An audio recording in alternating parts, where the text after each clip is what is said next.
So then my wife turns to me and says, "You realize this is the White House, right?" And I was like, "What?" That's funny. I know. Yeah. So the next thing you know, we are headed out to. Wait. I think you're back. I think we're back on the air. Oh, we are? Yeah. So, And we're back to the show from the commercial break. I'm sure we can all agree that our last guest was really something. well, I was certainly impressed.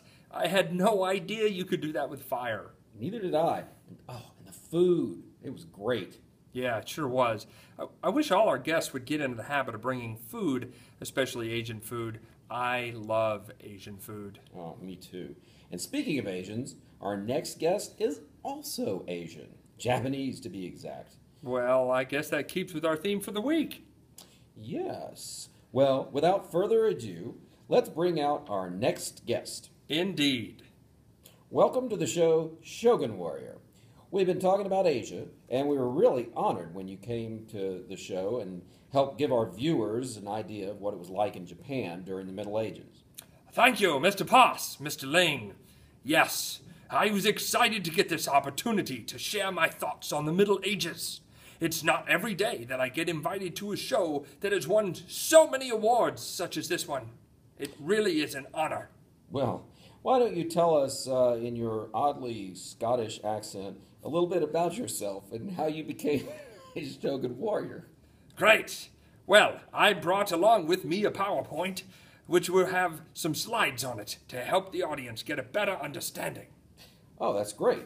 I'm really looking forward to seeing them. Okay, well, where to begin? I suppose we would have to look back at around the 9th century A.D. The nation of Japan had been ruled by emperors for about 300 years, but the emperor became weak in the 800s, and court officials known as regents began to govern for them. Now, why would they need someone to govern for them? Well, they sometimes were too young. Sometimes they were too old. These emperors were simply not strong enough to rule for themselves, so the regents ruled for them. This left the emperors with lots of free time to spend doing things like art and learning. But at the same time, there were other wealthy people out in the countryside who were taking control of some areas. Now, that might be bad for the emperor, right? Yes, it could be. But the emperors were smart. They granted land to these noblemen and allowed them to not have to pay taxes.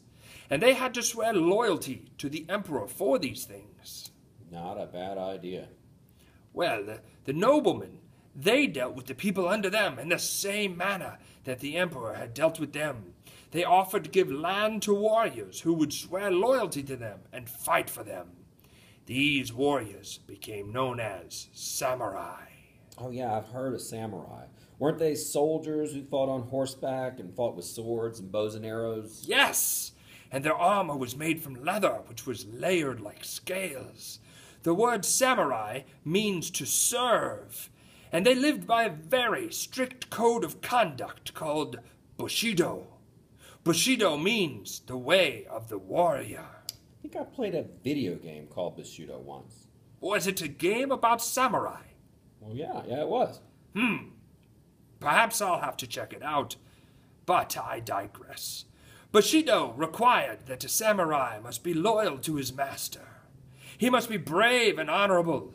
He was not supposed to be concerned with riches, but with honor. Sound like pretty serious dudes. Oh, they were. They would rather die in battle than be captured or betray their master. Honor was everything to them. It was a code that Japanese warriors have carried with them all the way up until World War II. Even then, many soldiers fought to the death rather than accept defeat. Okay, so these samurai, now, how does that get us to shoguns? Well, by the 1100s, Japan was in a very similar system of living like in Europe during the Middle Ages. There were many powerful nobles who would fight each other, using their samurai warriors.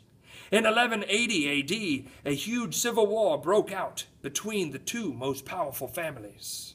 Yeah, I totally wouldn't want to be there. So where was the emperor around this time? Well, he was still there, but he tried to stay out of it. But after the civil war was won by Yoritomo, The emperor was afraid that he would try to take over as emperor, so instead he rewarded Yoritomo with the title of shogun, or commander of the military forces. So the head of the family that won the Civil War was rewarded by the emperor with the title of shogun? Correct. And this, in effect, created two governments in Japan. Two governments. Right, two governments. The emperor was the official head of the Japanese government, and the shogun set up his own government, which was known as a shogunate. And the shoguns actually ruled Japan, with the emperor as a ceremonial head. Oh, Shogun Warrior, I'm going to have to stop you right there while we mention our sponsors to whom this show is made possible with their advertisement. Ladies and gentlemen, do you have a problem with rats or mice? Are you kept awake at night with the sound of small, furry feet scurrying around your house? And are you tired of those rat traps that just end up snapping on your finger? If so, you need to look at the Build-A-Rat. The experts at Build-A-Rat use the latest technology to get rid of the pets in your home, using the same time-tested techniques that has been used to keep boats afloat for years. It's the same idea, but instead of sucking out water, it sucks out the rats. So give it a try, the Build-A-Rat. When you're tired of the rat race, pump it out with the Build-A-Rat. Our program is also brought to you by the Yamato Knife Company. When you have absolutely positively got to cut a tomato in half, use a Yamato, the only cutting system designed specifically for tomatoes. Yamato, kid tested, mother approved. So, do you have a Yamato, Shogun Warrior? I do not. Well, Hanukkah's coming up around the corner. Maybe you get it for third night or something, or maybe you could give it to your mother. They're mother approved. So, what was the Japanese life like under the shogun? Well, it was a lot like life in Europe during the Middle Ages. There were powerful noblemen known as daimyo. The daimyo were very much like powerful families of Europe at the time. We call this feudalism. Oh, feudalism. Yeah, I've heard of that one. It's like a hierarchy where you have a king, and then there are people who are sworn to them, and then there are people beneath them who are sworn to them, on down to the lowly farmers working the fields for their lords, right? Exactly. But while lords of Europe were pledged normally to a single king, daimyo were pledged to both the emperor and the shogun. Well, it's kind of complicated being pledged to both. Yes, it was. And in the 1300s, the Kamakura shogunate was too weak to keep the country together. The powerful daimyo were fighting each other, and the samurai for control of the country. The central government collapsed. Then, in 1567, the Ashikaga shogunate took over and rebuilt a new central government for Japan. Fascinating. So this tells us a lot about the shoguns and samurai, but what about the common man in Japan during this time? I'm sorry, the common man? Yeah, what was your average person in Japan doing during this time? Why on earth would you care about the common man? All they were doing was farming. Hey, we're a nation of farmers. So most people in Japan were also farmers? Yes, most people were poor farmers. And while Japan became rich during the same time, and the shogun, the emperor, the royal court, and the daimyo became rich, the average person in Japan was nothing but a poor farmer. So I'm not really sure why you would care about them at all.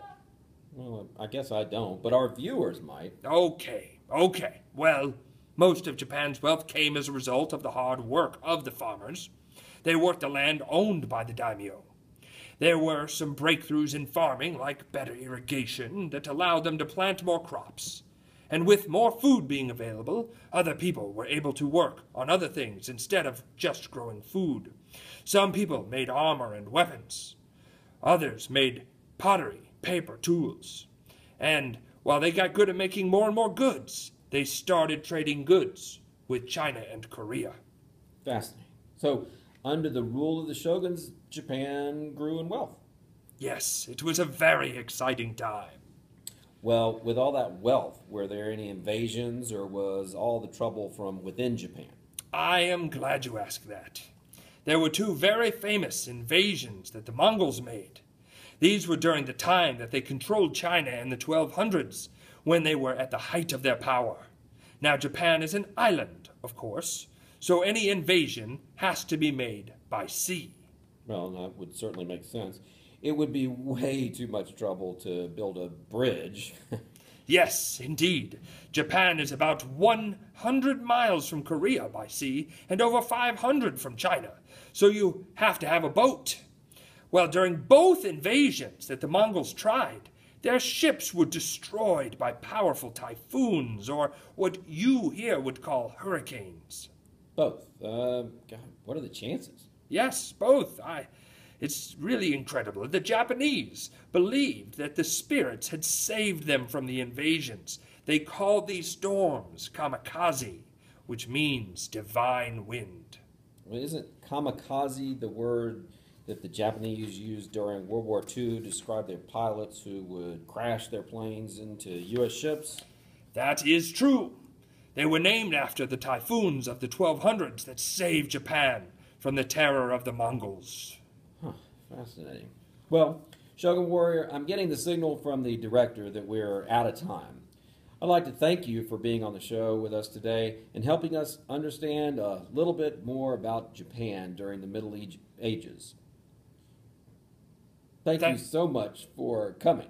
Thank you for having me. But next time, make sure you bring some food.